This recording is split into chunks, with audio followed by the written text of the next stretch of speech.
ரோகிணிக்கு ஒரு phone call வருது. தினேஷ் தான் கால் பண்ணுறாரு. ஃபோன் எடுத்து ரோகிணி பேசுகிறாங்க. வழக்கம் போல் பணம் வேணும் அப்படின்னு சொல்லி கேட்டு மிரட்டிட்டு இருக்காரு. என்கிட்ட பணமே இல்லை, திரும்ப திரும்ப என்னை தொல்லை பண்ணாத அப்படிங்கிற மாதிரி ரோகிணி பேசிகிட்டு இருக்காங்க. உங்ககிட்ட பணம் இல்லைனாக்கா உலகத்தில் யாருக்கிட்டேயுமே இருக்காது. யாருக்கிட்ட இருக்கும் பணம் அப்படின்ட்டு எனக்கு நல்லாவே தெரியும். எனக்கு நாளைக்கு காலையில் பணம் கண்டிப்பாக வேணும். நாளைக்கு காலையில் பணம் வரல அப்படின்னா அப்புறம் என்ன நடக்கும் அப்படிங்கிறத நீனே யோசிச்சுப்பார் அப்படின்னு சொல்லிட்டு அவர் ஃபோனை வைக்கிறாரு. ரோகிணி ரொம்ப டென்ஷனாக இருக்காங்க.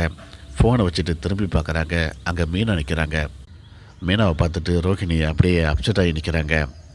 என்னாச்சு, எதுவும் பிரச்சனையா அப்படின்னு சொல்லிட்டு மீனா கேட்குறாங்க. அதெல்லாம் எதுவும் இல்லை, நீங்கள் முதல்ல அடுத்தவங்க விஷயத்தில் மூக்க நுழைக்காமல் இருங்க, அதுவே எனக்கு போதும் அப்படின்னு சொல்லிட்டு ரோகிணி அங்கேருந்து போகிறாங்க. மீனாவுக்கு ஒரு விஷயம் மட்டும் தெளிவாக புரியுது. திரும்பவும் ஏதோ ஒரு விஷயத்தை நம்மக்கிட்டேருந்து மறைக்க பார்க்குறாங்க.